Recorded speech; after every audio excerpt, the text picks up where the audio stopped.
The motorsports world is where legends are made, the unthinkable happens, and barriers are broken. One man harnesses the power of an industry every week. This is the General Tire Down and Dirty Show, powered by Polaris RZR, with Jim Beaver.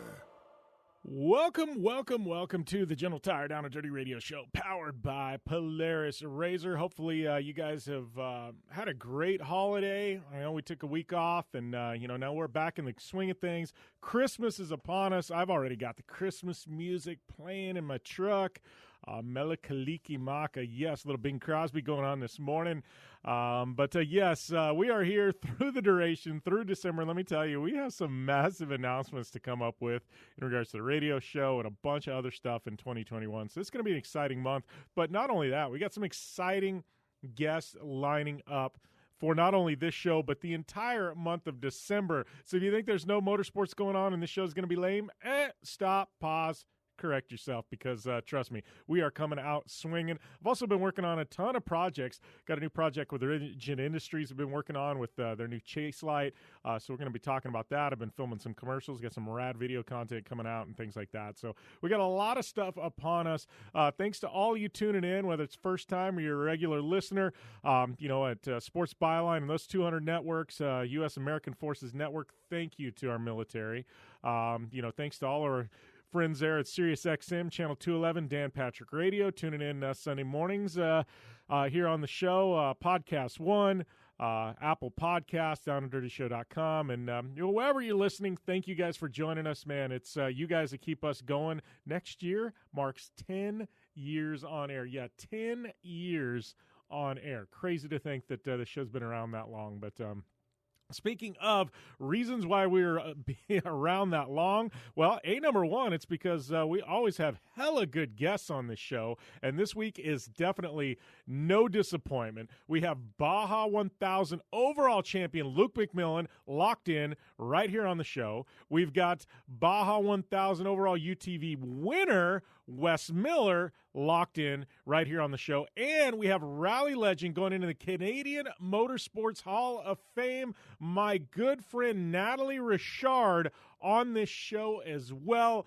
Let me tell you, you want a star-studded cast of epic people today right here on the show. We are bringing it to you. Follow along, all the fun. Please hit me up at JimBeaver15 on social media if you haven't already, and we'll take your questions on the show, and we'll be back kicking things off after this with the General Tire Down and Dirty Radio Show, powered by Polaris RZR. Whether you're looking for a tire that balances high performance responsiveness and traction in wet and light snow conditions, excellent handling and traction in wet and dry conditions, or a summer performance tire designed with the driving enthusiast in mind, General Tire has you covered. From the all-new G-Max RS to the Grabber ATX, no matter what you drive, General Tire will get you where you're going. Learn more at GeneralTire.com. General Tire, cruising with the Down and Dirty Radio Show since 2012. You want extreme performance, reliability, and the most fun you can have on four wheels? The Polaris RZR brings it to you. But you don't need to take my word for it. You can take theirs. I'm Tanner Faust, and I choose the Polaris RZR because it's the most fun you can have with a steering wheel. What's up? I'm Ronnie Renner, and I choose Polaris RZR because it's the sickest, most reliable side-by-side on the planet. What's up, everybody? Heavy D from Diesel Brothers. Listen, I'm on Team RZR because it's hands down the best piece of machinery on the planet. I'm RJ Anderson, and I choose Polaris RZR because it's the most fun, most capable machine. Action sports stars, TV personalities, and some of the best race car drivers in the world all choose Polaris RZR because it's the ultimate combination of power, suspension, agility, and fun. Find out more information on the web at PolarisRZR.com or follow at Polaris RZR on Facebook, Instagram, and Twitter, and use the hashtag RZRLife to share your story. Conditions off the pavement are always changing, so why settle for a light bar that just turns on and off? The Rigid Adapt is a revolutionary new light bar that will automatically select from 8 beam patterns that range from a widespread 90-degree flood to a 15-degree spot based on your vehicle's speed. Try that with your knockoff light bar. A dash-mounted controller allows the user to toggle between adaptive mode, beam patterns, and RGBW accent lighting. With Adapt, it's easier than ever to own the night. From the 2018 Master Distillers of the Year comes a bold new American whiskey and fistful of bourbon. Their whiskeys have been award-winning for generations. Now they're going all in on bourbon, blending 5 straight whiskeys to create a big, balanced bourbon that stands apart from everything else. So grab yourself a fistful of bourbon, a blend of 5 bourbons created with over 100 years of whiskey blending experience. It ain't just a bourbon, it's a damn fistful. Please enjoy responsibly. When looking for a new wheel for your off-road vehicle, car, truck, or UTV, the choice is easy. You choose what the pros use. Rob McCachran, Keegan Kincaid, and myself, Jim Beaver, all exclusively use Vision Wheel, whether we're dominating Baja, taking the cup at Crandon, or shredding UTVs. Vision Wheel's trend-setting designs and durability will set you apart from the competition and your friends. Check out visionwheel.com or @VisionWheel on social media to learn more. Like what you hear? Catch all the back episodes of the Down and Dirty Radio Show on Apple Podcast, and be sure to rate, review, and subscribe. Welcome back to the General Tire Down and Dirty Radio Show, powered by Polaris RZR. I'd like to welcome my good friend and all-around badass Luke McMillin to the show, who is officially a Baja 1000 champion. Luke, welcome, my friend. Thank you, Jim. Thanks for having me on. And, I'm excited to talk about the Baja 1000. As most people know, I eat and breathe and sleep the Baja 1000. So excited to talk about the big win. Yeah. Well, I guess we should talk about this year because you guys have had one hell of a year. I mean, the world kind of fell apart, but Luke McMillin's put it all back together, man. I got to say, this is, you hate to say there's been good that came out of 2020 for anybody, but Luke, you have definitely had a good year, buddy. Yeah, no, thank you. That's been a common joke between my brother and I and the shop and a lot of family and friends and stuff. It's been a tough year for a lot of people, but yeah, I guess you could say we made the best of it. It's the Baja 1000 was just the cherry on top of a really good season. You know, what was cool about it was we raced the Mint 400 back in March, and that was our first big win of the season, and that was about 2 weeks before COVID was even a thing. And so that was the last racing event we had, was the Mint 400 before we kind of got shut down. We won that one overall in the 83 truck. And then, we had a couple months break while everything settled down with COVID and we're all locked down and stuff. And then we came back to the Silver State 300, our first race back, and we backed up the win with another win.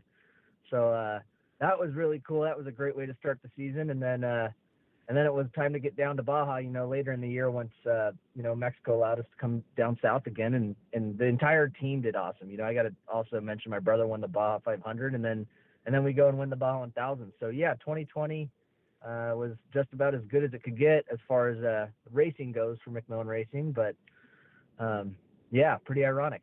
Yeah, well, I guess it's a McMillin sweep of Baja. That's it's never a bad thing. And I was fortunate to talk to your brother here a couple months back after his Baja win. But, a funny thing about this one is you and Dan were having a hell of a battle there down at the 1,000 to start things off too, man. That had to have been kind of fun slicing and dicing with your brother. Yeah, no, absolutely. And so Larry Rosler, Dan and I got in at race mile 430, which, we were still – I think we're first and third on the road, and then we went back and forth even in our section. But not to mention Larry Rosler started the 83 truck, and then Justin Bean Smith started the 23 for my brother. And we had good start positions based on the 500 finishing order, which was first and third. We crossed paths at least twice at the Baja 500. Went back and forth with a flat tire or a mistake on my part that they got back by me, and so we started that way. And the team was feeling confident, and that was definitely a highlight of the season, was to have trucks running first and second, first and third all day long at the Baja 1000. That was super cool, and I got to give it to my brother. He played a huge role in this race, and everything we do, we're teammates, my brother and I. We pre-run together, our trucks are prepped together, we test together, we're helping each other out full time. So that was really cool for the team, just to be down there and run together and have two solid trucks. Unfortunately, Dan ended up losing a motor, I think somewhere up in the 700-mile range, and wasn't able to finish. But it would have been pretty cool to land the season that way. But, he's happy for me as I was happy for him when he won the Baja 500, so it was really cool. In our craziest dreams, we couldn't imagine winning the Baja 500 and Baja 1000 in the same year. So that was pretty cool. Yeah. Well, kind of take us through this too, because you took the second leg of the race, and obviously your team with Larry Rossler, who he's one of the greatest of all time, hands down, 2 and 4 wheels. I mean, he's a beast.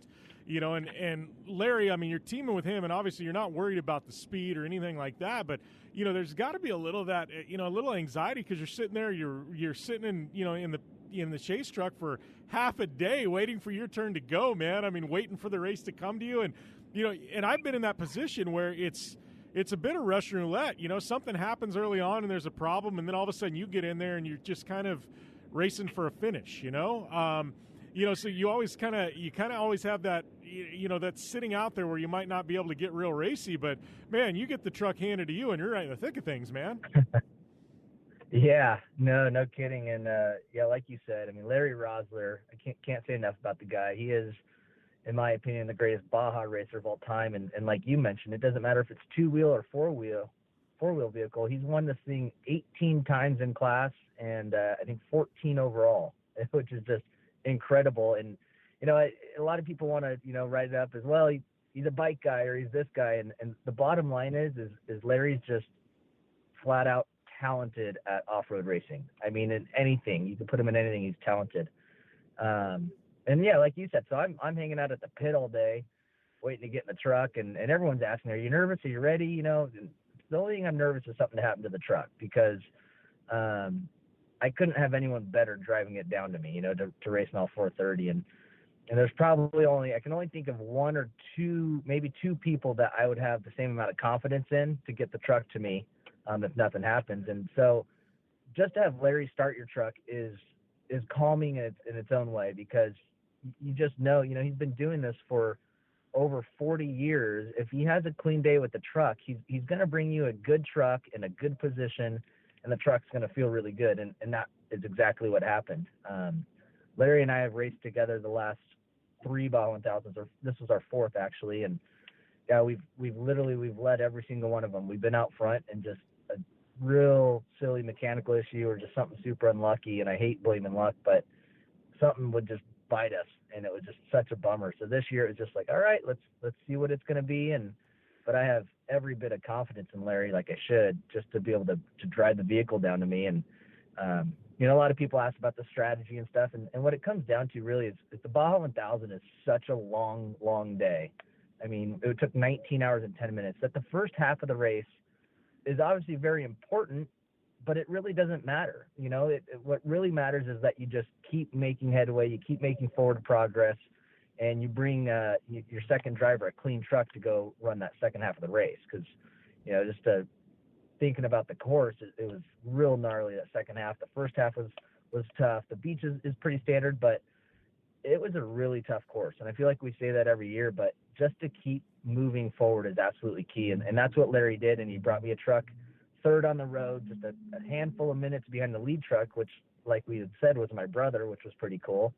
But yeah, no, having Larry start a truck is unbelievable. And to get a win with Larry Rossler is a dream come true, is literally the only way I can put it, because he's been a hero of mine my entire life, as most people in off-road racing look up to him. So to share his 18th win with him was incredible. Yeah. Well, let's talk about your section too, because you had a race at night, and Baja night racing is different than any other kind of night racing in the world. I mean, it truly is, because I've raced at night before down there in Baja, and the desolation and the remoteness of some of the stuff we go through, it's like you start seeing things out, off to the sides of the track and things like that. I mean, it's just a different feeling. I mean, tell me how you kind of approach that, man, because obviously you've raced in Baja at night, but I mean, did you pre-run at night or did you pre-run during the day? I mean, how did you approach your section? Because, the Baja's, won and lost in the second half of the race, and especially having to do it at night like you did. I mean, that's tough on a driver, man. Yeah, no, absolutely. And like you said, I got in, I think it was probably 6 or 7 o'clock at night. It was dark already. And we did pre-run at night, and that's extremely important because, like you said, you start seeing things. It's a lot of tunnel vision. Your lights are lighting up the road. We have Baja design lights, which are just amazing LED lights that, light up every bit you need to see. But at the same time, you start getting that tunnel vision, and we pre-run the section during the day, and you can look left and right, and you can see all these different landmarks. You can see this mountain out in the distance. Okay, up at that big tree, I'm going to go left, and then I'm going to go right, and you're looking, and then you got your notes that say stay left middle or stay far right. Well, it throws a whole different factor when it's nighttime and your lights, you're sideways in the truck. The truck's going sideways down the course. Your lights are aimed out to the left. Hopefully you have enough cornering light to still see down the road. And when your co-rider calls something out, and you may not see it because now it's pitch black. So we absolutely pre-run at night to prepare for night racing. But truth be told, I love night driving. I actually, it helps me. I honestly believe I'm probably quicker at night. And I think a lot of it has to do with just the lights shining down the road. You stay focused on the road, and you're just looking at what's ahead of you, and you're just clicking along.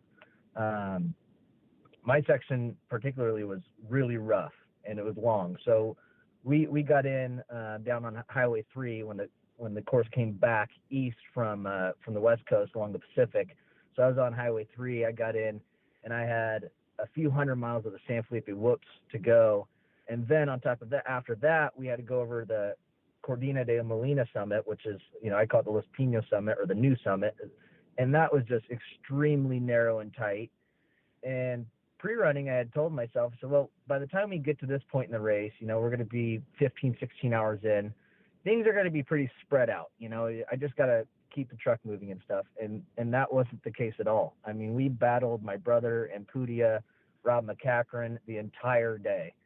So starting from when I got in the truck, a lot of sand washes, which was really cool. Down in that San Felipe section, that's what that area is well known for, is it's sand washes and whoops, and they had plenty of that. Hey, Luke, we're going to have to put a quick pause on things. We'll be back with more with Luke McMillin when we return here to the Down and Dirty Radio Show, powered by Polaris RZR.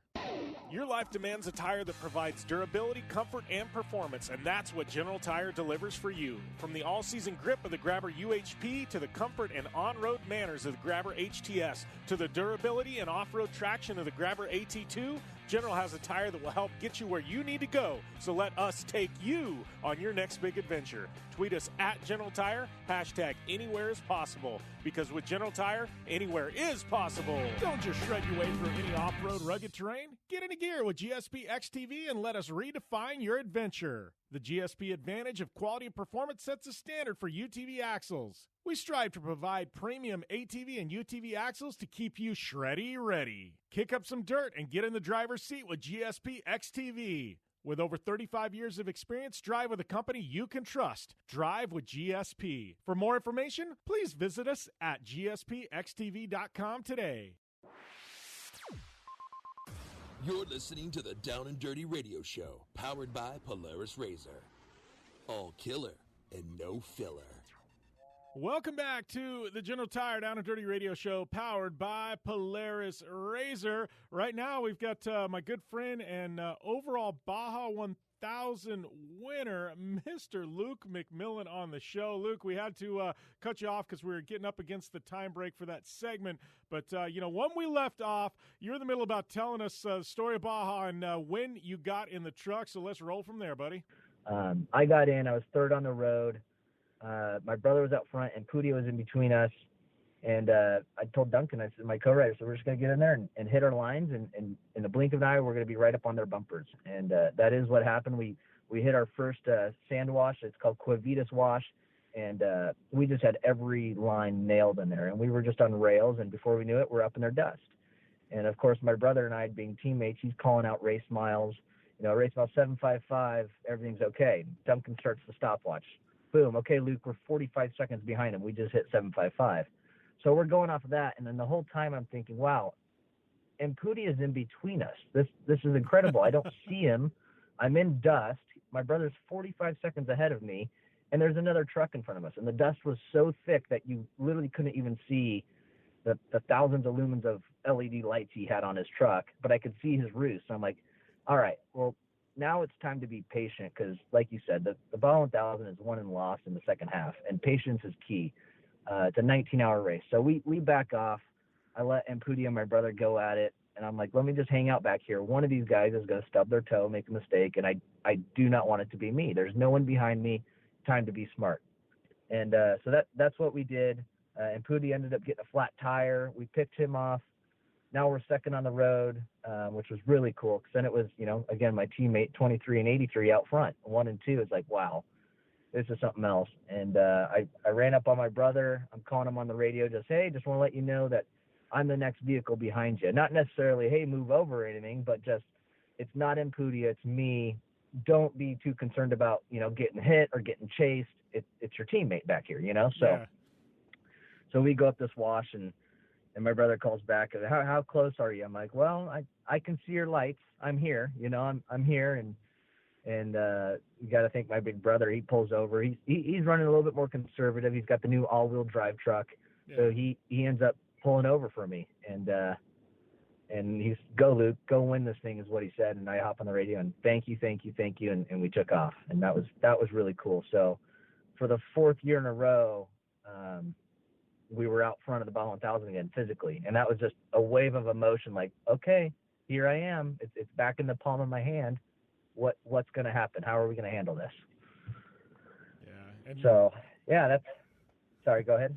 No, I was just going to say that's a lot of pressure too. Once you're there, you're leading, and you and I have both seen these races where you're leading with, only 100 miles to go, 150 miles to go, or something like that. And, something happens, and all of a sudden, there's fluke winner. I mean, we saw it at the Minute 400 this year, right, Luke? I mean, the lead changed how many times, and, being up front at the Minute 400 wasn't exactly a good thing this year, So, I mean, you got to have all kinds of thoughts creeping into your head when you're out front, Oh yeah, no, it's just, and like I said, this was 4 years in a row for us at the Baja 1000. And so it's just, you feel like it's sitting in the palm of your hand, but you've still got 300 or 400 miles to go. But yeah, it's not nerve wracking really to perform. I'm confident in what I can do in the truck and our notes and stuff, but it's the unknown. It's Baja, so it's what's going to happen, what's going to take us out. It could be a booby trap. It could be just a fluke deal on the truck.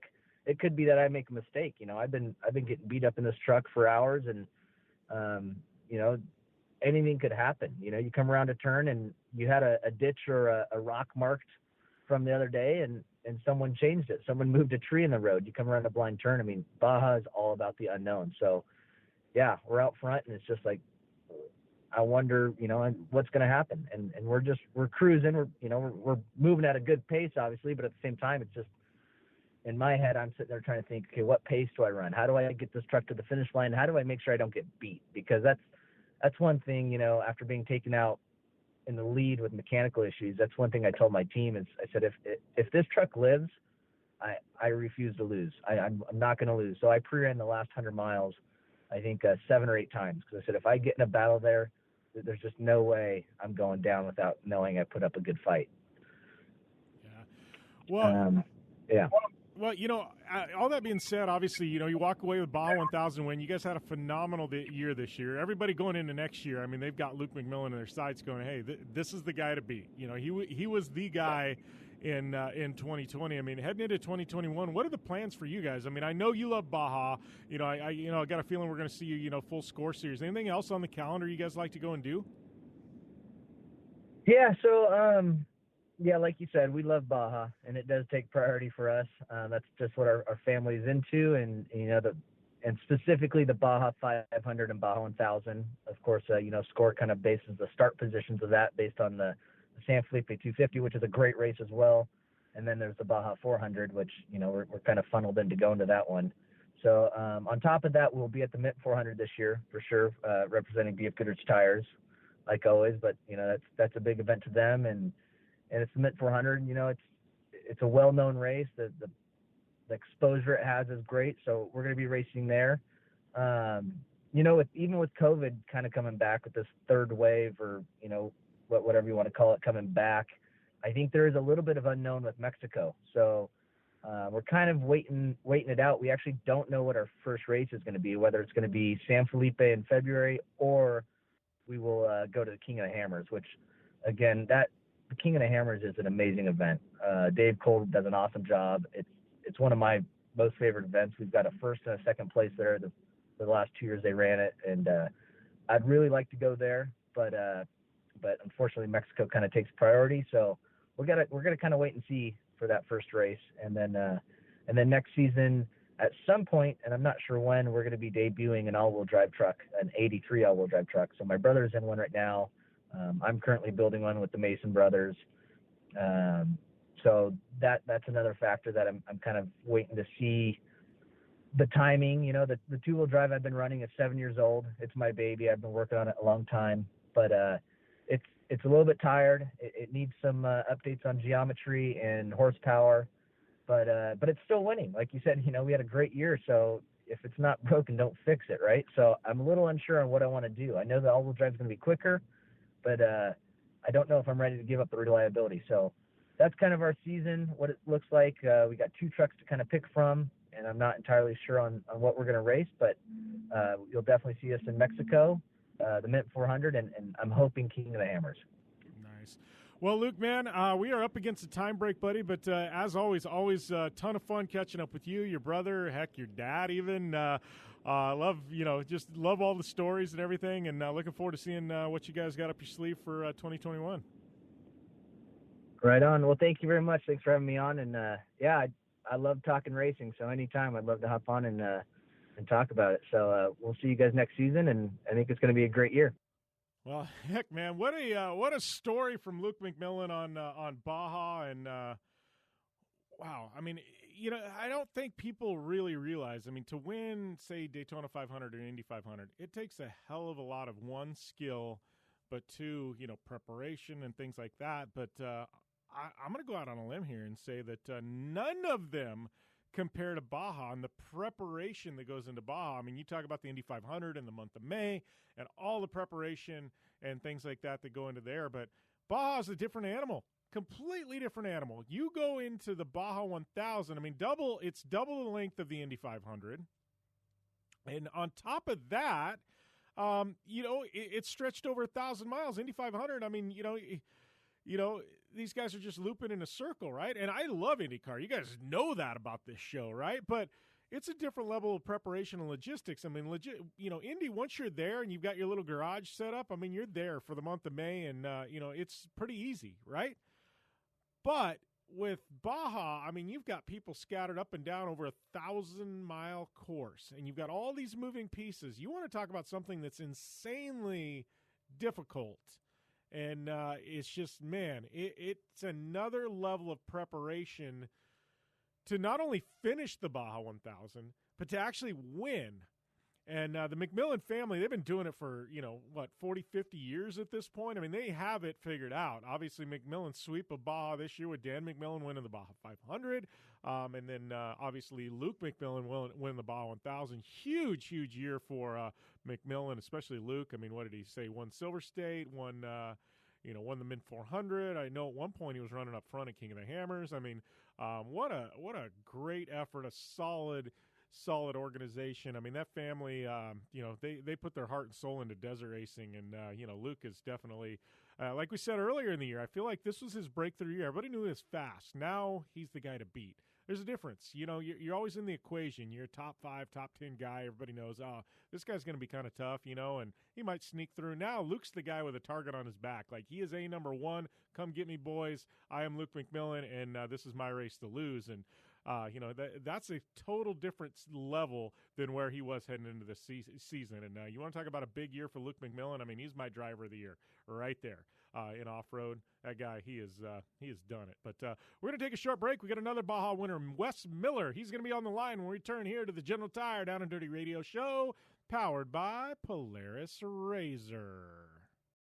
I'm Polaris rider Jim Beaver. I race trophy trucks professionally, host a Down and Dirty radio show, and also travel the country announcing motorsports events. I've seen it all, and trust me, I've done most of it, so when it comes time to relax on the weekend, nothing is better than taking time with my family in our RZR vehicles. They've got the reliability I need to just pick up and go explore the desert, dunes, or trail, and have the capability to attack even the harshest terrain. If you're looking for some of the most reliable and safest, and hands down most capable off-road machines in the world, look no further than Polaris and their award-winning lineup of RZR vehicles. Whether you want your daughter to experience off-road driving for the first time in a RZR 170 like me, take the entire family out in a RZR XP4 1000 on the weekend, or shred the desert and dunes in the all-new RZR XP 1000 Fox Edition, Polaris has you handled. Take my advice and join me and some of the best drivers in the world by driving a Polaris RZR. Check out the full Polaris RZR lineup at Polaris.com or follow them on Facebook, Instagram, and Twitter at Polaris RZR.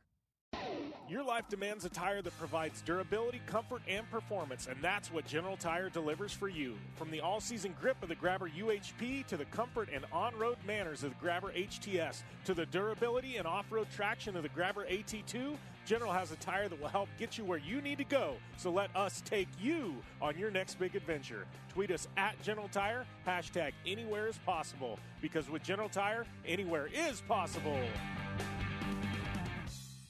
When looking for a new wheel for your off-road vehicle, car, truck, or UTV, the choice is easy. You choose what the pros use. Rob McCachran, Keegan Kincaid, and myself, Jim Beaver, all exclusively use Vision Wheel, whether we're dominating Baja, taking the cup at Crandon, or shredding UTVs. Vision Wheel's trend-setting designs and durability will set you apart from the competition and your friends. Check out visionwheel.com or at Vision Wheel on social media to learn more. Looking to have some fun on four wheels? Dirtfish Rally School has you covered. Packing as much adrenaline and adventure as you can handle into high-performance all-wheel drive and rear-wheel drive Subaru rally cars is where the fun begins at Dirtfish. Just 30 minutes outside of Seattle in Snoqualmie, you'll get a chance to train up to 3 full days with some of the country's best instructors and be put through the high-octane rush of rally on mud, dirt, and tarmac. Get started today and call 425-888-7715 or visit us online at dirtfish.com and use code 911 for a 15% discount. Life is all about sound. The sound of sports, the sound of the racetrack, and the sound of your vehicle. Don't drive around listening to this. Drive around listening to the sound of performance. Gibson Performance. Gibson Performance Exhaust is the company who can turn this into this. Remember that life is all about sound, and Gibson Exhaust is the sound of performance. Check out your next catback exhaust system, headers, muffler, or UTV exhaust at GibsonPerformance.com and get more power and more sound. Like what you hear? Catch all the back episodes of the Down and Dirty Radio Show on Apple Podcast, and be sure to rate, review, and subscribe. Welcome back to the General Tire Down and Dirty Radio Show, powered by Polaris RZR. I'd like to welcome my good friend, Polaris RZR teammate Wes Miller to the show, man. What's happening, Wes? Oh, just still kind of getting stuff unloaded and I guess putting everything away from the Baja 1000 and starting to get things ready for next year. Yeah, well, let's talk about Baja, because you went down there, and I feel like a lot of guys think you're like the sleeper candidate or something, you know, and I feel like that's no longer the case, man. I feel like you got the monkey off your back about a year ago, and I feel like it's been gangbusters since then, and like you're a threat anytime you're south of the border. Yeah, no, we've had some good runs. You know, I think maybe a lot of people that don't know my background racing down there. You know, I've got, I think this is either like my 22nd or 23rd Baja 1000. I think 23rd. You know, and I've won a lot of races and championships down there on four-wheelers with Wayne Matlock. So, you know, I've got a lot of experience down there. I think it took a little while longer to, you know, really start running up front all the time and be as competitive as I knew we could be. But, you know, I feel like we're there now. Well, what's the biggest difference between running a quad and running a Polaris RZR, you know, in the UTV class? Because obviously, like you said, you've won down in Baja. You know what it takes to win. You know logistically what it takes. What's the biggest difference switching from, you know, running a quad over to running the UTVs? Yeah, it's just so much more goes into the UTV program. You know, there's the vehicle's bigger. There's more parts. There's way more prep work that goes into it. You know, to prep a quad, I feel like, you know, you can do that a couple days, like no problem. And then, you know, it's like throw the quad in the back of your truck, you know, to trying to pit, you don't need as much fuel, you don't need as many spare parts, so you don't need as big of a crew. And I feel like that the quads, there's less parts to break as well. So we had our quad program where for the most part we didn't really have a whole lot of issues. You just rode as hard as you could, and hopefully won races. Versus the UTV program, there's so much that goes into prepping the car. I feel like we do so much R&D in testing, development, dialing the car in. I've got way larger pit crews now. We use a fuel tower out of one of my trucks. You go through way more fuel. You've just got, it's just a way larger program in operation, from people to money to logistics to all of that. It's a lot bigger operation, so it takes a lot more time and effort. And I think that makes it a little bit more difficult to win. And then I also think probably racing the UTV is a little bit more of a, not to say that racing a quad's not a team effort, but I think that more of it rides on the shoulders of the riders. I think some of the guys I rode with, we could have been on a basically stock quad and probably still went out and won the race, versus the UTV is more of a team effort, where your prep guy has got to be 100% on point. Your chase guy has got to be exactly where they need to be. And, a lot of it is in the 1,000, you're going to have problems. So it's who can address those problems the quickest. And, a lot of what comes down to winning a race like that is who overcomes adversity the quickest. So you got to be prepared, and you got to have the parts, and you got to have guys that know how to fix things. Yeah. Well, and talking about that, I'm just looking at things going, you mentioned Matlock, yourself, and I look at Piplick just won the UTV Worlds. He came from a quad background. Even look at short course, Corey Weller. She came from a quad background, and she's killing it in UTVs and short course, man. I mean, what do you think it is about the quad that transitions itself well to being a good UTV driver? Because obviously you guys are all proof of the concept, man. It's working for you. Yeah. I mean, and it goes deeper than that. Like Cody Miller, Hunter Miller, Tim Farr, the guy that drove with me, Jason Luberg. I mean, there's a ton of ex-pro quad racers that are all doing extremely well. I think a lot of it comes down to when you're racing a quad, you've got to be able to read lines for 4 tires. So you've got to be able to place 4 tires where you want them.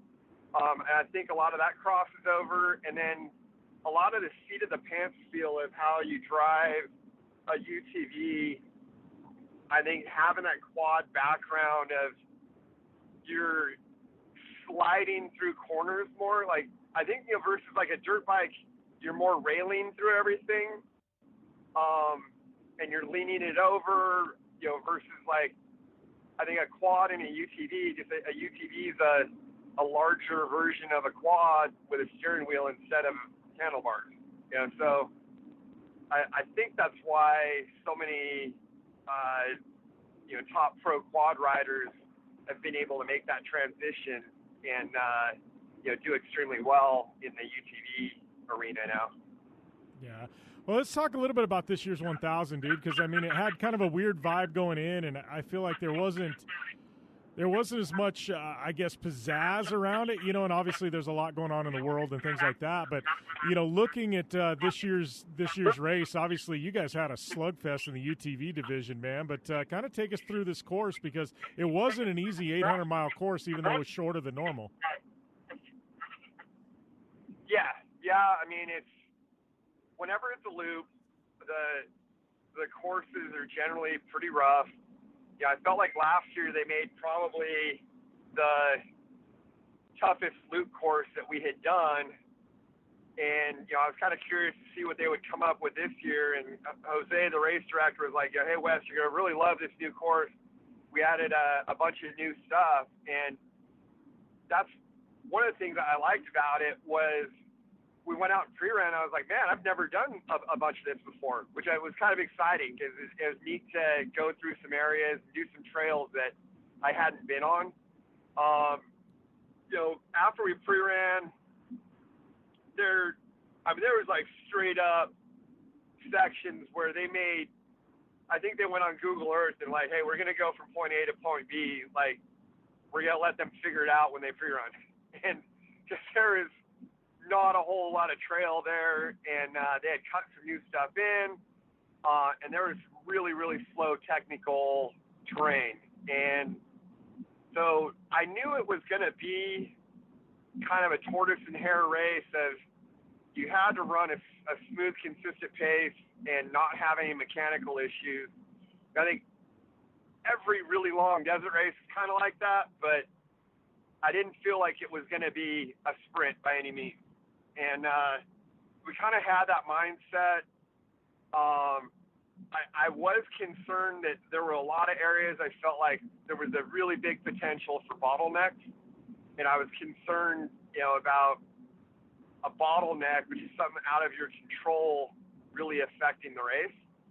But we went into it with the mindset of last year I had soloed it. And I just felt like having two drivers gave us a competitive advantage. I think you can solo the race, but you need everything to go perfect. And if it doesn't, it can really go south. And like last year, I got sick. My co-driver was sick.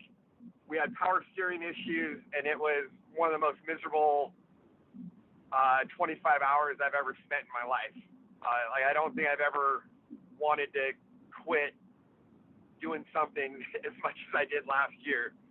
So I didn't want to relive that.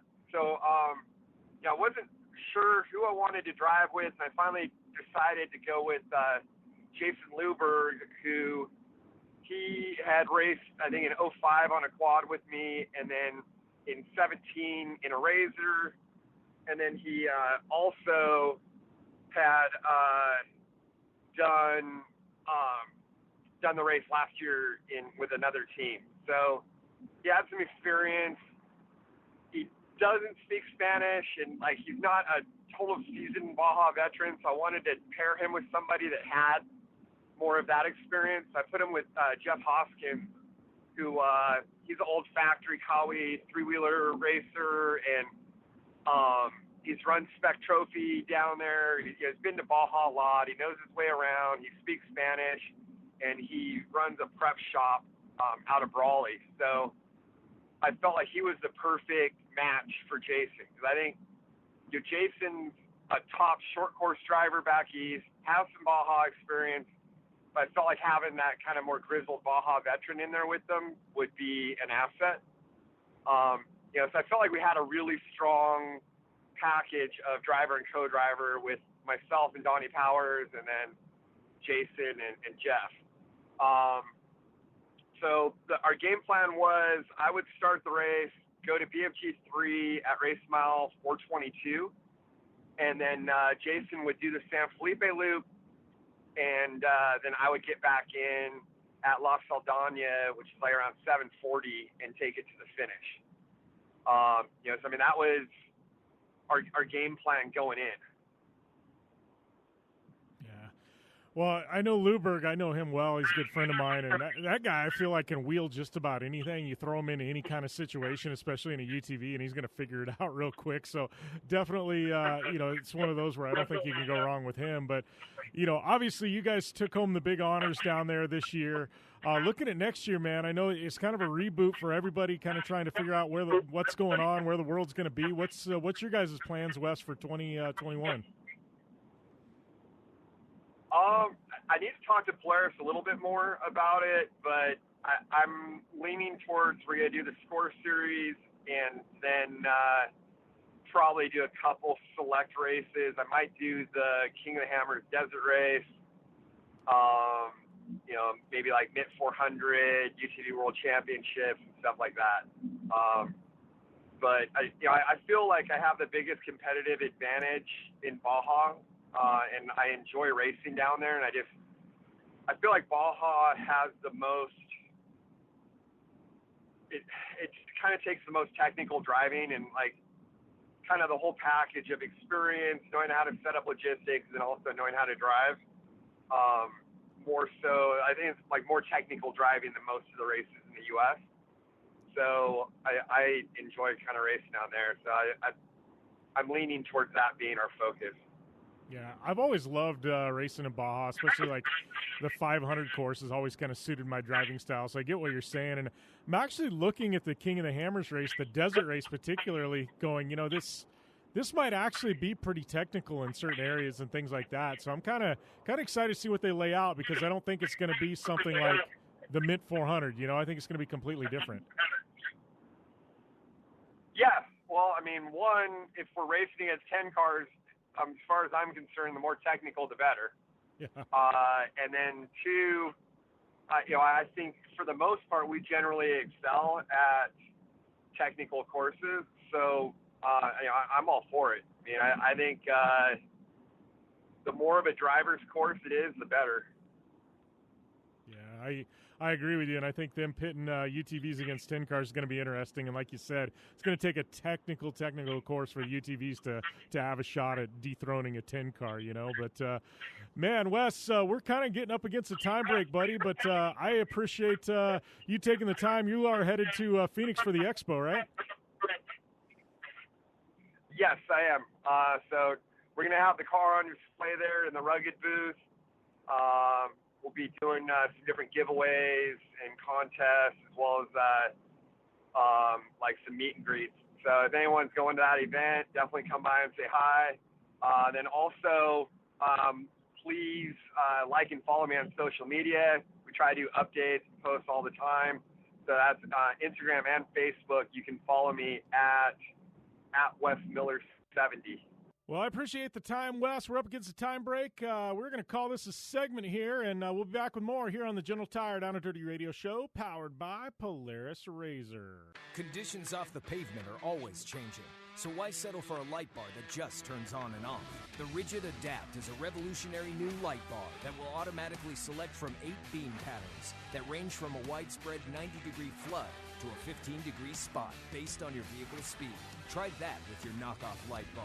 A dash-mounted controller allows the user to toggle between adaptive mode, beam patterns, and RGBW accent lighting. With Adapt, it's easier than ever to own the night. From the 2018 Master Distillers of the Year comes a bold new American whiskey and fistful of bourbon. Their whiskeys have been award-winning for generations. Now they're going all in on bourbon, blending 5 straight whiskeys to create a big balanced bourbon that stands apart from everything else. So grab yourself a fistful of bourbon, a blend of 5 bourbons created with over 100 years of whiskey blending experience. It ain't just a bourbon, it's a damn fistful. Please enjoy responsibly. Thanks for tuning in to the Down and Dirty Radio Show, available live online, in syndication on networks across the U.S., and available internationally on the American Forces Network. All right, well, that is it for hour number 1. Thanks to everybody tuning in on Sirius XM 211 Dan Patrick Radio. We are signing off from our Power Hour, but the fun continues on Sports Byline, Apple Podcasts, and Podcast One, everywhere else you listen to the show. Coming up, big hour number 2. This is a long-form interview. We're going to chop it up instead of podcast form and air it nationally so you guys can get all the goodness of this thing. But very good friend of mine, Nathalie Richard. She is going into the Canadian Motorsports Hall of Fame. She's also one of ESPN's top 50 action sports athletes, female athletes of all time. And she's just a great storyteller, all-around badass TV presenter, and one of the world's best co-drivers. And she's going to be on the show for the duration of hour number 2. If you're a rally fan, you're just a fan of motorsports in general, this is a great interview that I'm very, very excited to air this week for you guys. So, yes, good stuff happening hour number 2 right here on the show. Do have a little bit of time to answer some questions. Hit me up at JimBeaver15 if you got any questions for me to answer.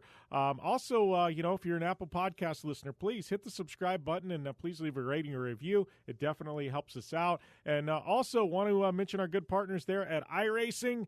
Yes, get in on iRacing, Pwrd-Jim Beaver. That's going to get you 50% off over there at iRacing's website when you sign up. So, get in the virtual racing world, man. It's a hell of a lot of fun.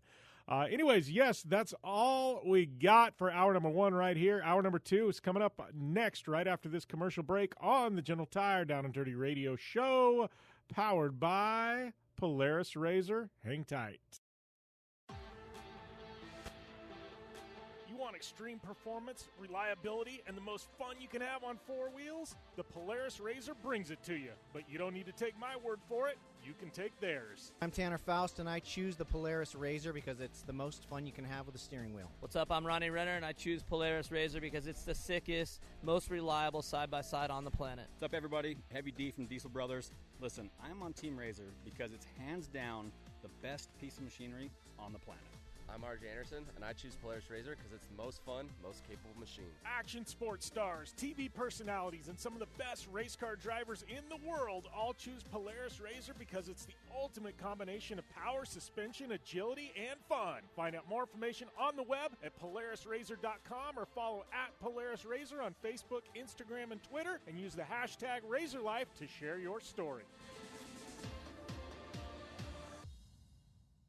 For 100 years, General Tire has provided tires for your lifestyle, your adventure, your anywhere. Born from competition, the Grabber tire offers the durability and off-road traction you demand in a tire. We put these tires to the test in the harshest off-road racing conditions to give you a tire that will make your anywhere possible. So let us take you on your next big adventure. Tweet us photos at General Tire, hashtag anywhere is possible. Because with General Tire, anywhere is possible. When looking for a new wheel for your off-road vehicle, car, truck, or UTV, the choice is easy. You choose what the pros use. Rob McCachran, Keegan Kincaid, and myself, Jim Beaver, all exclusively use Vision Wheel, whether we're dominating Baja, taking the cup at Crandon, or shredding UTVs. Vision Wheel's trend-setting designs and durability will set you apart from the competition and your friends. Check out VisionWheel.com or at Vision Wheel on social media to learn more.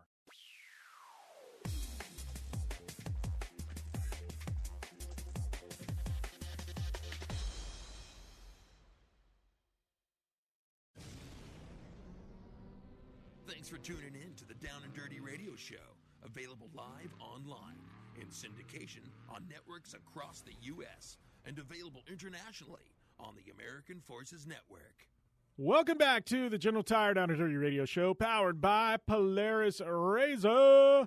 All right, so yes, hour number 2 is upon us. This is going to be a rally-filled hour for you rally fans. Got my good friend Nathalie Richard. She's going to be on the show in a massive, massive interview for pretty much the duration of it. This hour being presented by our good friends at Dirtfish Rally School.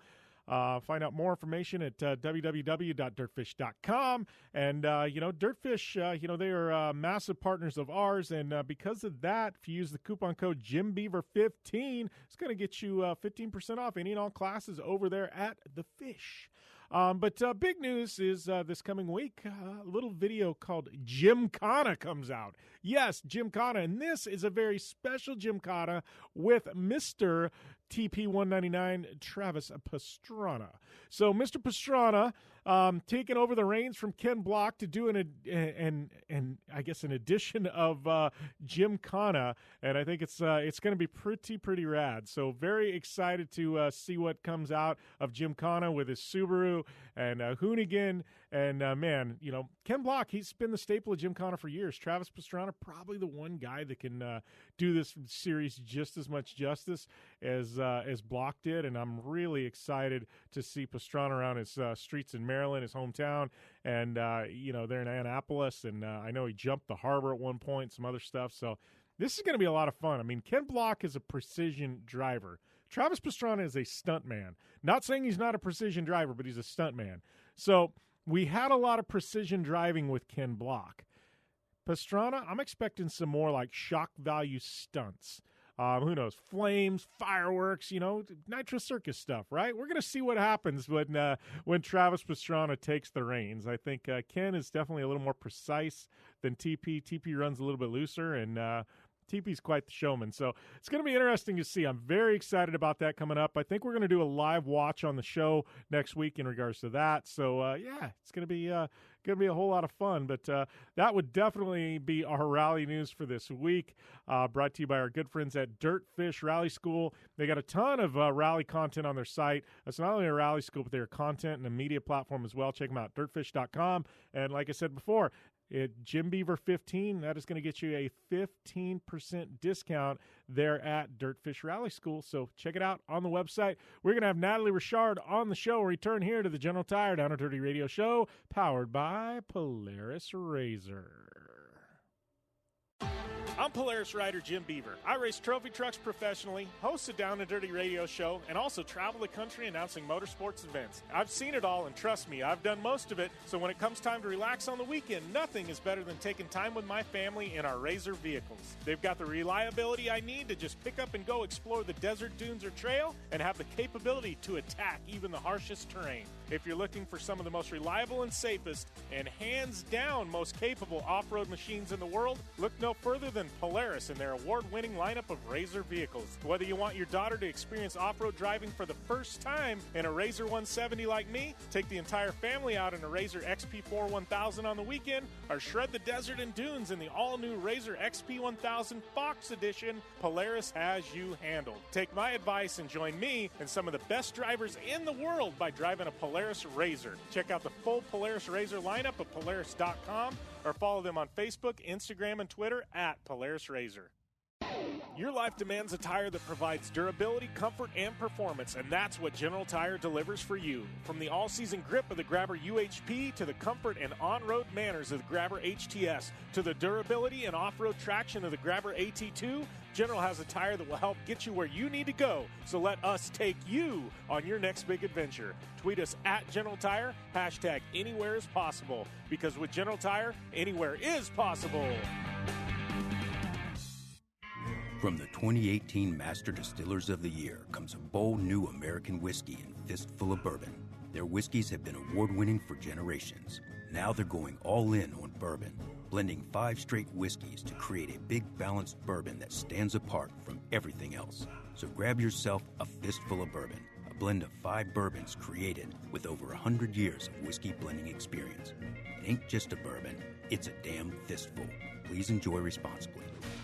Looking to have some fun on 4 wheels? Dirtfish Rally School has you covered. Packing as much adrenaline and adventure as you can handle into high-performance all-wheel drive and rear-wheel drive Subaru rally cars is where the fun begins at Dirtfish. Just 30 minutes outside of Seattle and Snoqualmie, you'll get a chance to train up to 3 full days with some of the country's best instructors and be put through the high-octane rush of rally on mud, dirt, and tarmac. Get started today and call 425-888-7715 or visit us online at dirtfish.com and use code 911 for a 15% discount. Life is all about sound, the sound of sports, the sound of the racetrack, and the sound of your vehicle.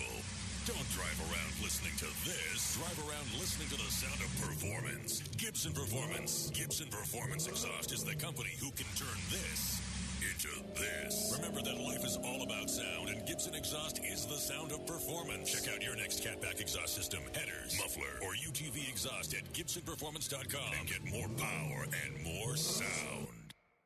Like what you hear? Catch all the back episodes of the Down and Dirty Radio Show on Apple Podcast, and be sure to rate, review, and subscribe.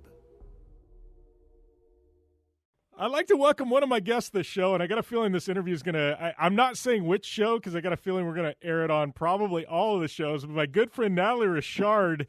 Oh, man, it has been a long time, Nathalie. How the hell are you doing? It has been a minute, hasn't it? I'm doing great. How are you? I'm all right, kind of like everybody else, trying to kind of figure out what's going on in the world today and what I'm doing now and what I'm doing next year, and I don't know. Right. I guess I'm in the States. You're in Canada. You actually almost got stuck in, where was it, like Aruba, right? Before this happened? I was. Yeah, when everything hit the fan, when it was declared a pandemic and, you know, they had all the travel advisories and everything, I was in Aruba. And initially, because I was there with my parents, and initially we said, okay, you know what, we're gonna stay here. It's really safe. The numbers are low. Like, we are distanced from everybody else. It's not a problem, And but then they started, everything with the Aruban government was changing. The Canadian government was changing. The airlines were changing. Everything was stopping, and so we finally said, okay, let's go home. And we ended up on the last rescue flight off the island back to Canada, and they didn't fly again until July. So this was March until July.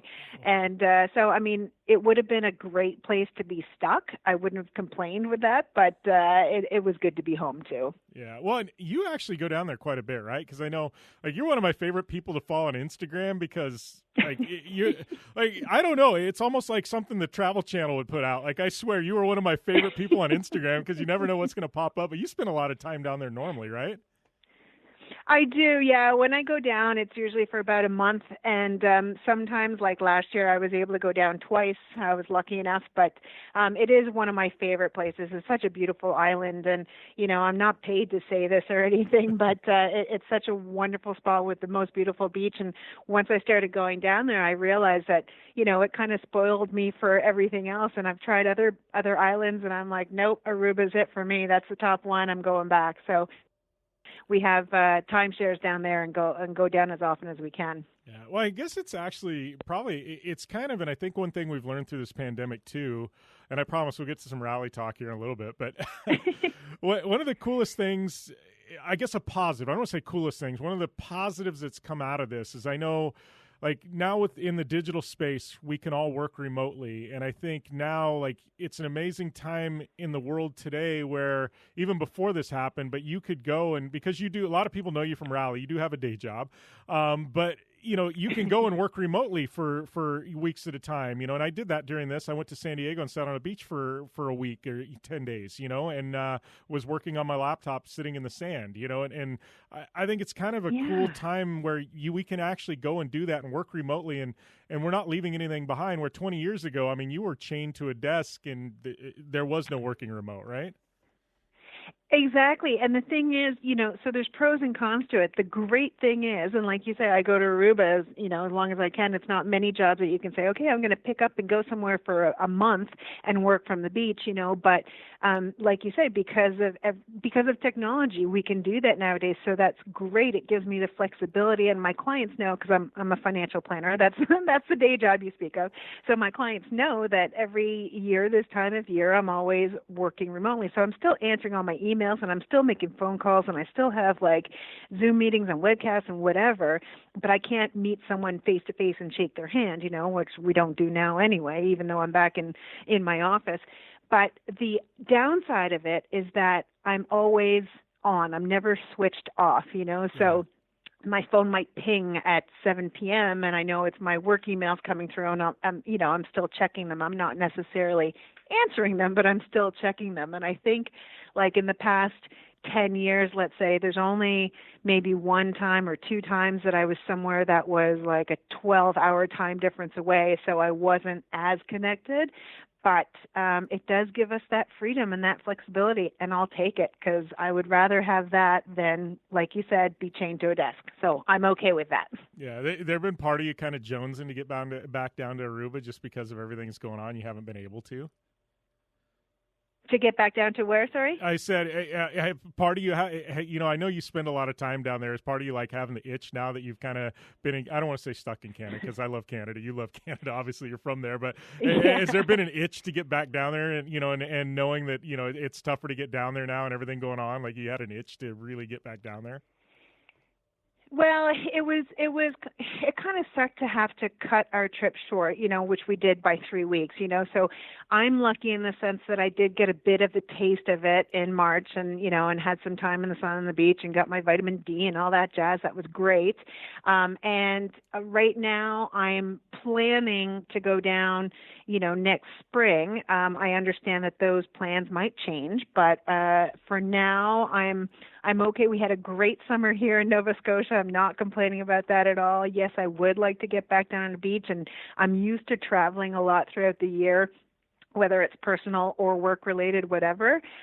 So, it'd be nice to get on a plane again and go through an airport again and all that jazz. But for now, I'm just kind of loving where I'm living and enjoying everything that Nova Scotia has to offer. So I'm okay for now. All right. Well, let's switch gears, talk a little racing, because I want to actually go back, because I don't think a lot of people, they know the present-day Nathalie Richard and all your accomplishments, but kind of how you got started in rally. And I want to get into that, but first off, I want to congratulate you. Obviously, going into the Canadian Motorsports Hall of Fame, I mean, that's what spurred me to kind of message you, and we hadn't talked in probably a year or two, but I was like, man, this is big, Nathalie. I mean, what an honor. It is. It really is. I mean, it's really nice to be recognized. I mean, when we do everything that we do in motorsports or any sports, whatever, you don't do it for the recognition. You do it for other reasons, whatever. But then when the recognition comes later on, or when you have these honors, it's just, it's a feel-good kind of thing, and it does definitely make me feel good, and it's nice to be recognized by the Canadian Motorsport Hall of Fame. That's great. It's something really nice. And on top of that, what I realized is that there was a local article here in Halifax, and it's not often that Halifax has done very much media at all on rally or myself or my brother or anything like that. And it had been quite a while. But then when this article came out to announce the induction, and so many people who are here, somebody that I might play soccer with or some of my clients or whatever, that they had no idea that I had this other side to me, this other life, and then they all see the article. Like yesterday I went on a hike and I bumped into two people separately, and they both said, "Oh, congratulations," so it kind of spurred this awakening, I guess, in my my community here in Halifax, and the people that I see all the time and I talk to all the time, but they just had no idea. So there's that whole other side of it too, which is kind of cool. It's nice to get congrats from your friends and your peers and your clients and whatever. So for sure, it's a great honor, and I'm joining a lot of cool people that are in the Canadian Motorsport Hall of Fame, so I'll take it for sure. Yeah, absolutely. Well, and that leads me to another question. I know there was a period in your life, and we'll get into this in a minute, but you were running rallies on both sides of the border. I mean, nonstop for well over a decade of your life. And I know in recent years you've kind of scaled back. I mean, I know what was the last time you were in the car with Ramana last year, I believe, at LSPR, right? Yeah, exactly. It was last year. So much fun. Yeah. And I love him, and I feel like he's your first call. Anytime he's going to jump behind the wheel, I got to call Nathalie and get her behind the wheel, or in the co-driver's seat. But I got to ask, like, if I've toyed with the idea of going stage rallying here and there, and renting a car from Dirtfish. We've talked about it, things like that. And I go, like, if I was going to do it, you're on the short list of my very first call. Like, I want you, riding with me. You know what I mean? Like, do you get a lot of calls? Because I mean, I look at your accomplishments. I went back over them today, and I kind of knew, but I'm like, how is your phone not blowing up off the hook with everybody wanting you in a seat? And we're going to let Nathalie answer that question when we return here. So we're going to put a pause on this interview. Trust me, there's a lot of good stuff still to come with Nathalie Richard. If you want this uncut in its entirety, hit us up over on Project Action on Podcast One. We can do that up there. It's uncut. But here we got to chop it up for the national feed. But hopefully you guys are enjoying it. We'll be back with Nathalie Richard when we return here to the General Tire Down and Dirty Radio Show, powered by Polaris RZR. Conditions off the pavement are always changing, so why settle for a light bar that just turns on and off? The Rigid Adapt is a revolutionary new light bar that will automatically select from 8 beam patterns that range from a widespread 90-degree flood to a 15-degree spot based on your vehicle's speed. Try that with your knockoff light bar. A dash-mounted controller allows the user to toggle between adaptive mode, beam patterns, and RGBW accent lighting.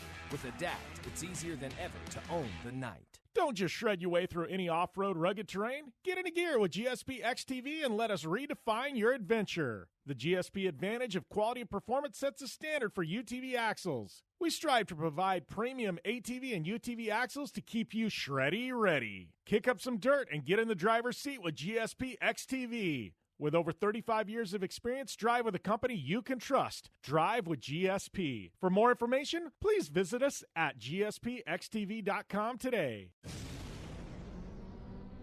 Thanks for tuning in to the Down and Dirty Radio Show, available live online, in syndication on networks across the U.S., and available internationally on the American Forces Network.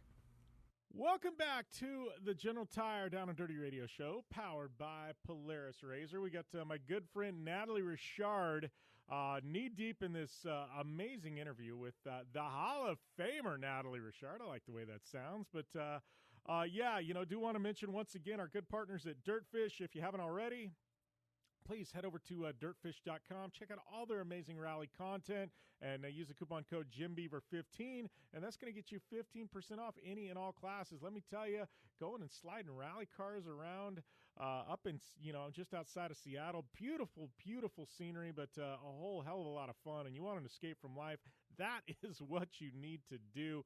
JimBeaver15 is that coupon code at Dirtfish again. And before we're rudely interrupted by that commercial break, Nathalie Richard. Nathalie, you were just, about to tell me, about your phone blowing up off the hook. I was asking, why haven't you got a whole lot of opportunities to go rallying?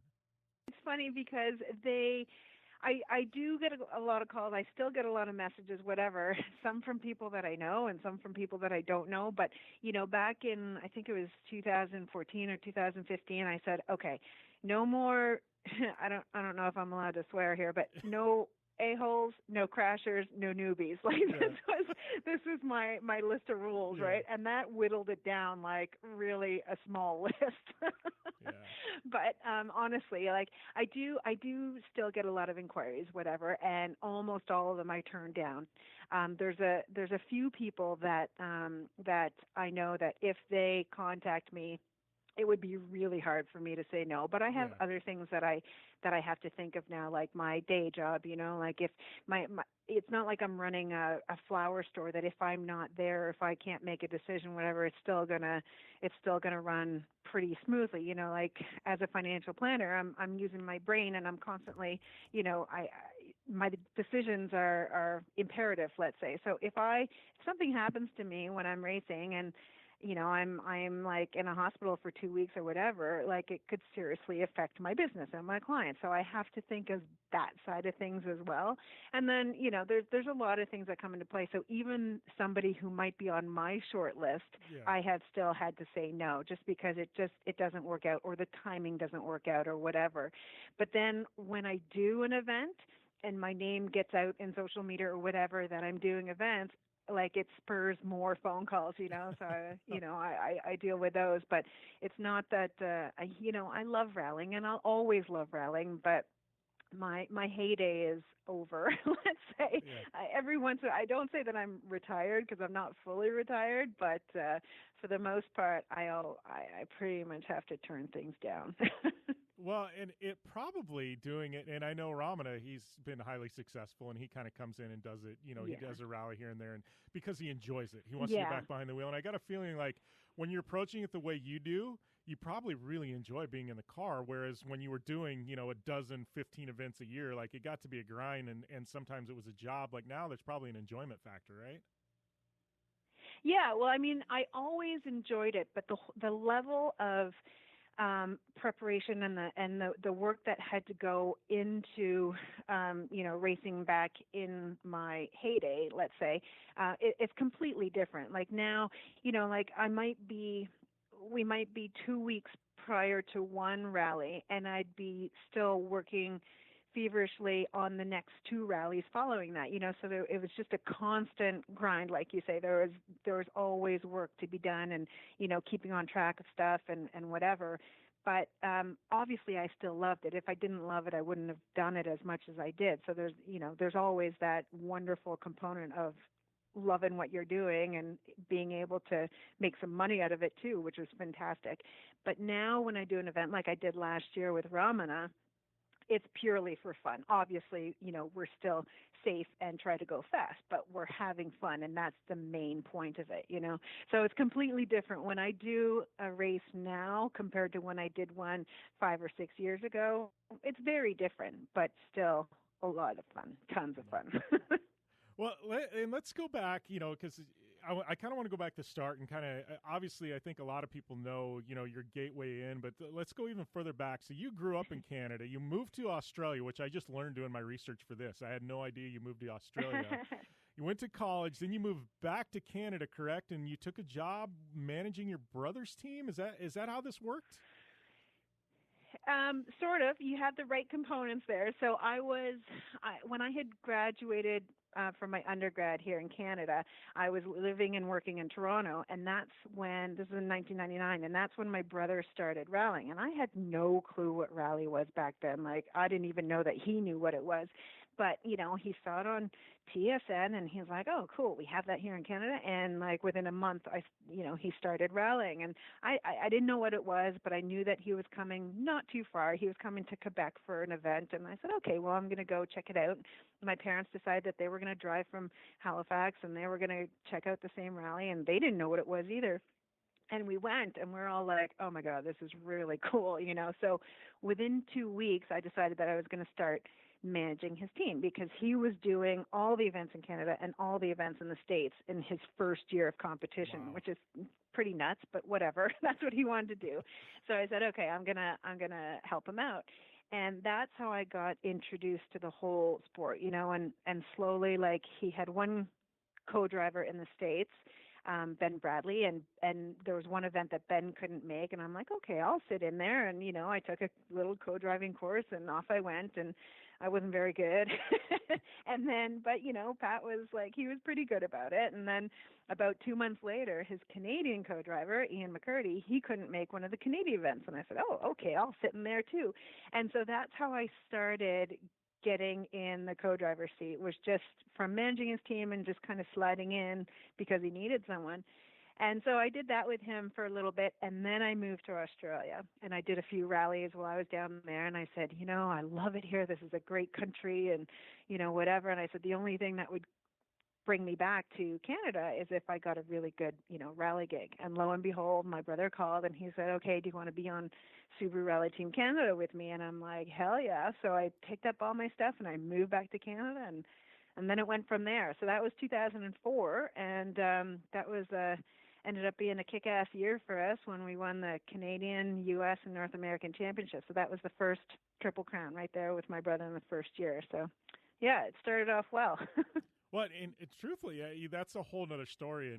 But I mean, your brother, to honestly go from really never even being to a rally to 5 years later, like being with, factory Subaru Canada and winning a Triple Crown, like that's crazy. That you were a part of that ride with him. But I mean, that's a very fast. I mean, normally people take some 4 or 5 years to figure out how to drive a car properly. Like, that's a crazy career arc there, for both of you. Yeah, like Pat. So Pat is one of those guys that, it doesn't matter what it is, whatever he puts his mind to, like, he is, going to aim for the top. And he's a really smart guy. He's brilliant, and he decided that this is what he wants to do, and he put all of his effort into it, and he was really good. He had a lot of talent, and he went up the ranks really quickly. So that's awesome. But then when I came on, he was already light years ahead of me where he needed me to be. And so he was pretty hard on me when I first started, like brothers and sisters are, and then, but the good thing is, and I give him kudos to this, because he was so hard on me, I had to, become good at what I was doing really fast, because if I wasn't, then I knew I was going to be out of the car. So it was the pressure, and I guess maybe the competitiveness in both of us and whatever, but it worked out really well. We had a good ride together.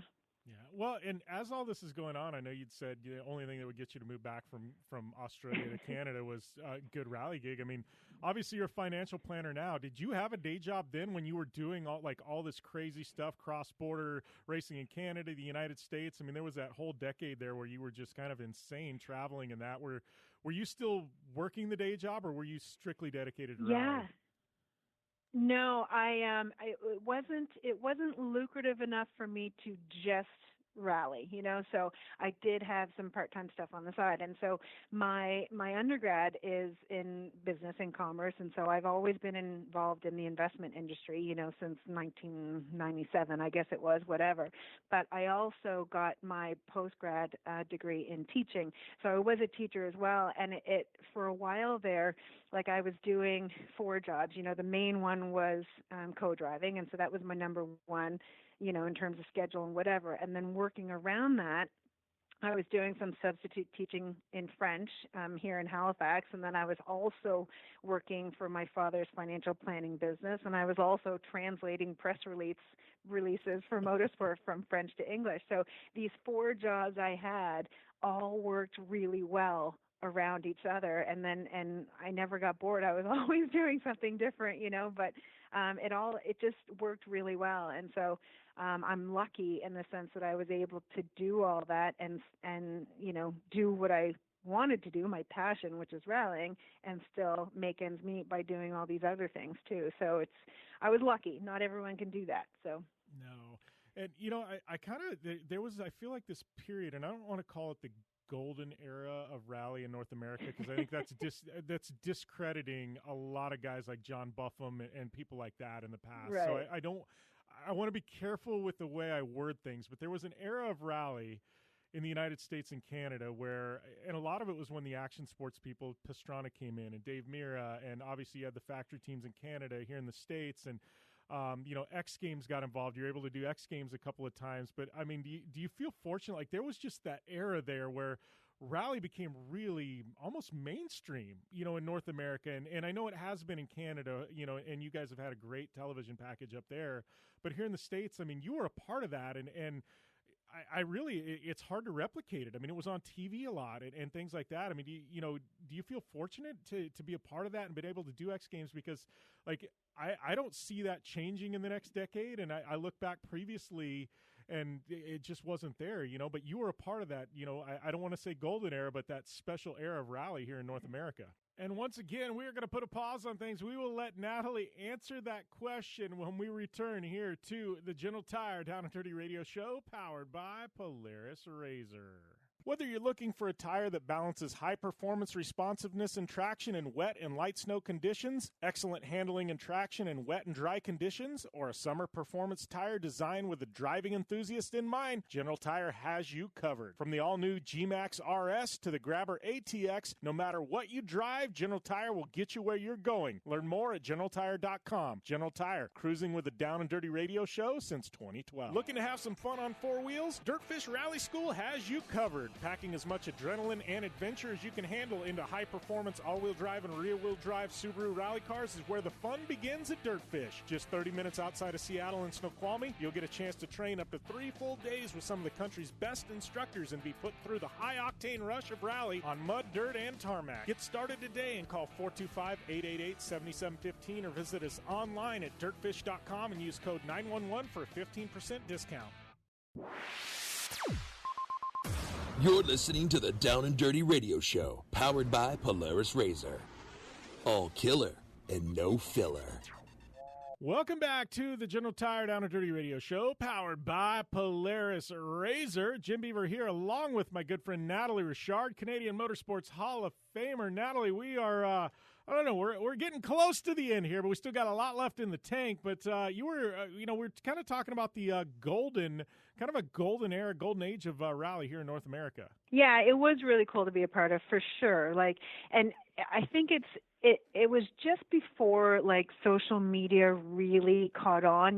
Now everything is social media, it's all online and whatever. But just prior to that, like you said, there were the amazing TV packages in Canada. We had a great TV show that was year after year after year, and of course, they tried in the States as well on ESPN and whatever. I was involved in that too, and with X Games and everything, it was gaining that momentum, in the average person's home, and more people were, knew what rally was. It was becoming a bit more mainstream, like you say.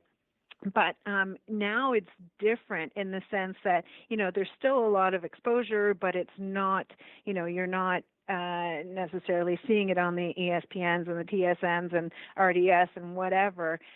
It's just a whole different outlet. So for me to be part of both in front of the camera and behind the camera on both sides of the border, it was just, it was amazing, and I'm glad that I was able to be part of that. And like you said, with Travis and Dave and Ken Block too, they all kind of came in around the same time, and it was this injection of a different kind of life into the sport that we didn't necessarily have before.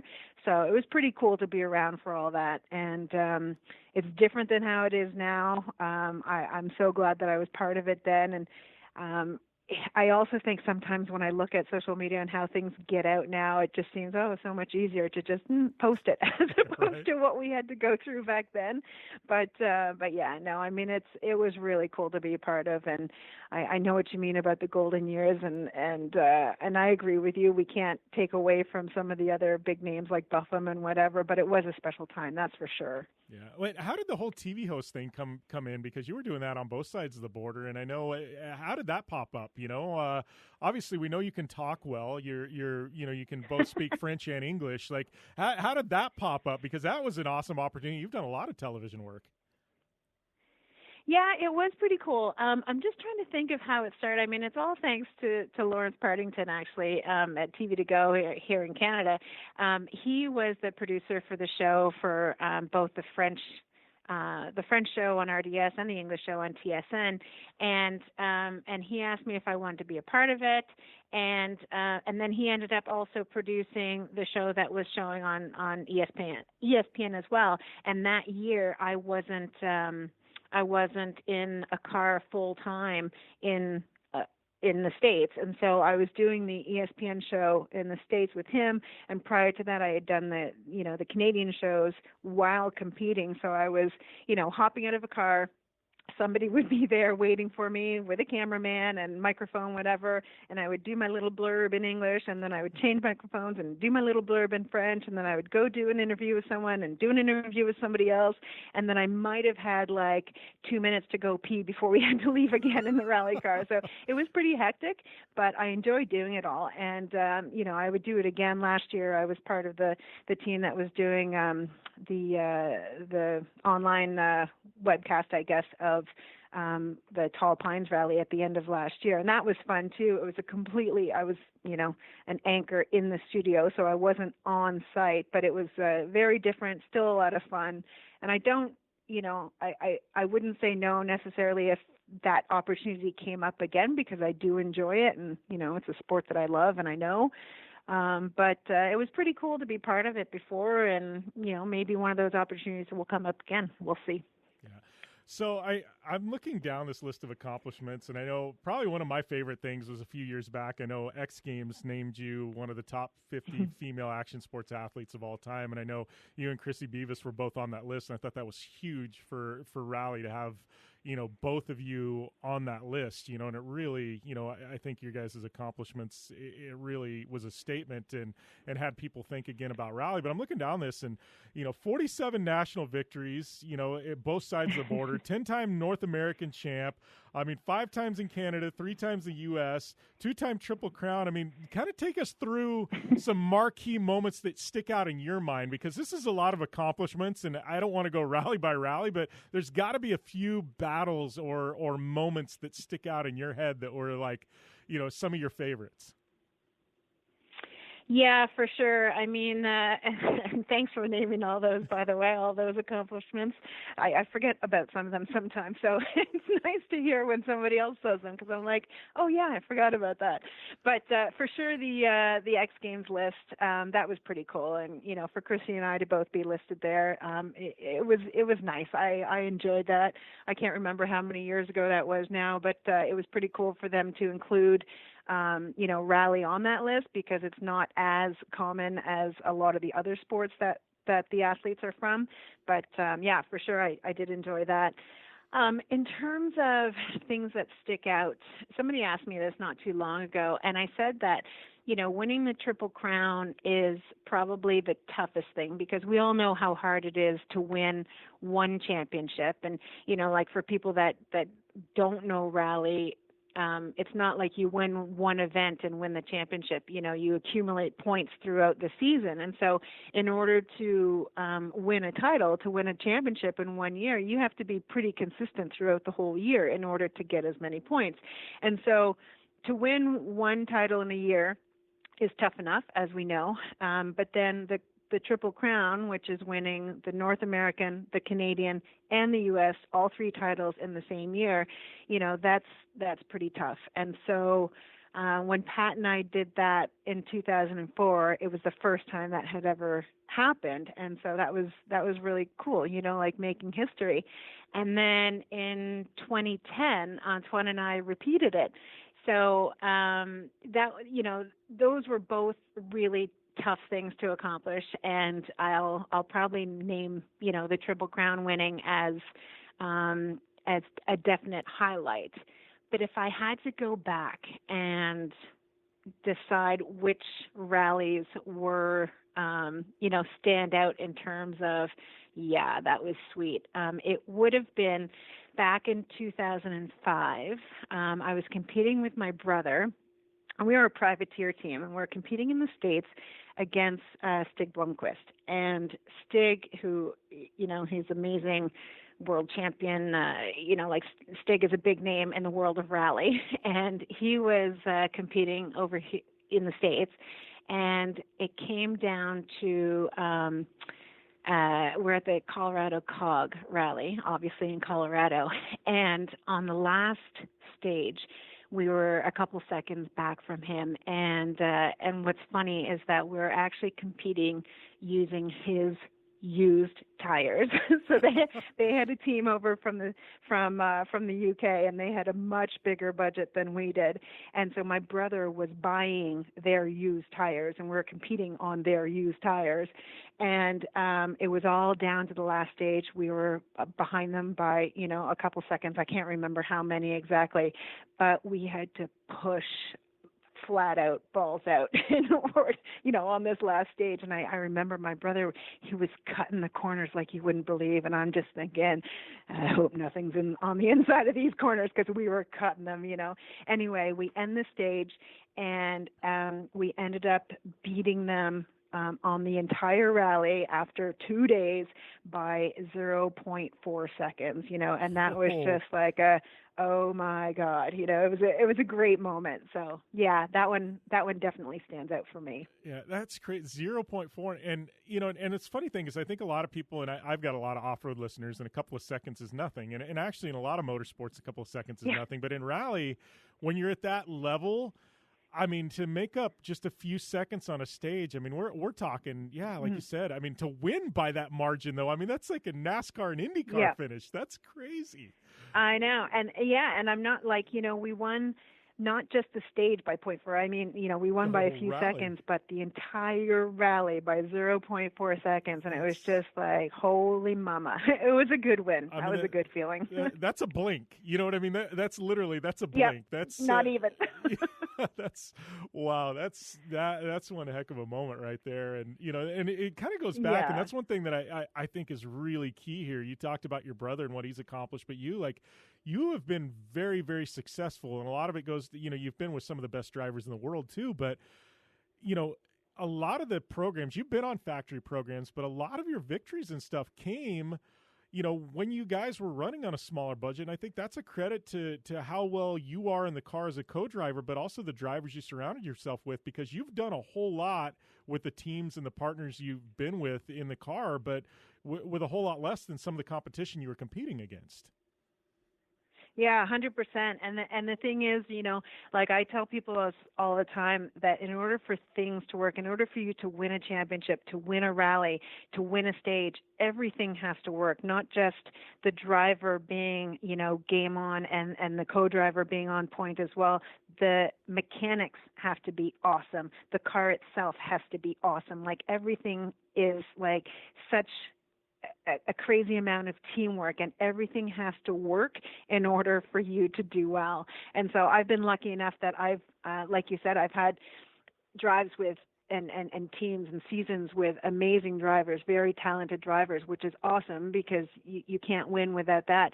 But we've had some fantastic people behind us, and some amazing mechanics who are able to MacGyver things when they need to be MacGyvered, or prep them properly, or do the all-nighters and everything. So we've had such a successful time for multiple reasons, so many different factors that go into it, and there's a lot of work that that the mechanics obviously do, and the drivers and co-drivers. There's so much preparation and late nights and all that jazz, but it's everything coming together that really makes a difference. And I've been lucky enough to be on teams that we all have this common goal, and we're all willing to have the sleepless nights and work our butts off in order to get there. So yeah, that's been pretty cool.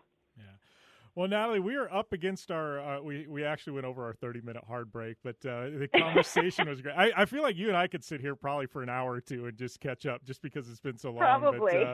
But, I'm trying to think last time. I'm trying to think. It might have been New England Forest Rally a couple of years ago when you were with Ramana in the factory Pwrd, the M Sport car they brought over, maybe. And that's when Block and Higgins and Pastrana, and there was a big event there.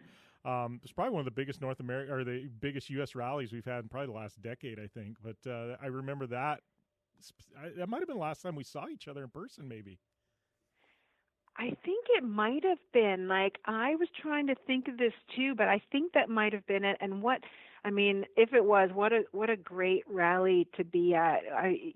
There was so much competition there, like the cars and the teams and the it was just, what a great time. Like, Raman and I had so much fun. Unfortunately, we had a little mishap on the first stage, and so that kind of took us out for the first day, but we came back and we knew that the next day was going to be all about enjoying the car that we had, the M Sport. Like, it was to be able to drive in a vehicle like that was amazing, and we had a lot of fun, and we had some really good times, and it was just really cool. So to be there, both for you and I, like you said, one of the hotly contested events of the decade, maybe. That was a great moment. I'm so glad that I was part of that. Yeah. Well, here is hoping you and I run into each other a little bit more frequently than once every half decade. I know. Right? It's been a while. We're due. Yeah, we are definitely due. But Nathalie, always a pleasure. Congratulations once more on the Canadian Motorsports Hall of Fame. It's such an honor, and I know are they going to do it's a virtual induction ceremony, correct? Is that what I'm hearing? Yeah, so normally what they do, so for class of 2020, they would normally have a ceremony at the 2021 the Toronto Auto Show obviously in Toronto in February, but because of COVID, our ceremony is going to be something virtual. I also believe in February, but then the following year, assuming things are back to normal, when they do the ceremony for class of 2021, they'll invite us from the class of 2020 to the ceremony as well. So we will hopefully still have something in person, but like a lot of other things, we're just going to have to settle for a virtual thing for now.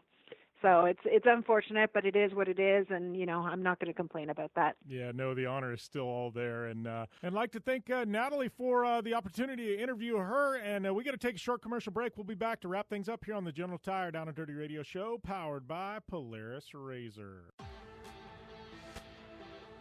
You want extreme performance, reliability, and the most fun you can have on four wheels? The Polaris RZR brings it to you. But you don't need to take my word for it. You can take theirs. I'm Tanner Faust, and I choose the Polaris RZR because it's the most fun you can have with a steering wheel. What's up? I'm Ronnie Renner, and I choose Polaris RZR because it's the sickest, most reliable side-by-side on the planet. What's up, everybody? Heavy D from Diesel Brothers. Listen, I'm on Team RZR because it's hands down the best piece of machinery on the planet.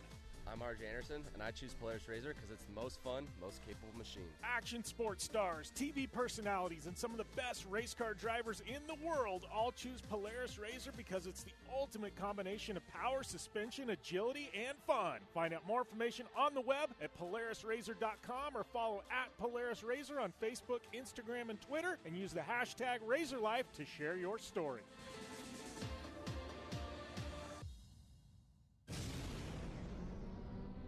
Thanks for tuning in to the Down and Dirty Radio Show, available live online, in syndication on networks across the U.S., and available internationally on the American Forces Network. And that's all she wrote for this week's General Tire Down and Dirty Radio Show, powered by Polaris RZR. Big thanks to Nathalie Richard, my good friend Luke McMillin, Wes Miller. Great show. Solid lineup today. Thanks to all of you for tuning in. Wherever you are tuning in, thank you.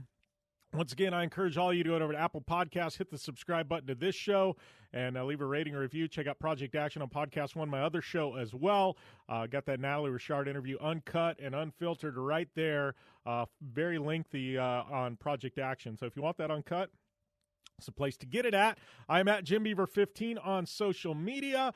And, big thanks to General Tire, Polaris RZR, Vision Wheel, Rigid Industries, Dirtfish. It's at JimBeaver15. It'll get you 15% off. Optimus Starters.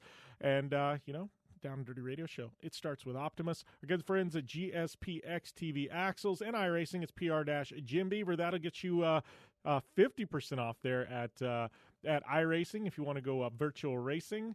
And we got some big news on the e-racing and e-short course front heading into next year. So hang tight. It's we got a lot of news to talk about on that front. But yes, hopefully you guys are having a great holiday season. I know things are weird in the world, but be safe.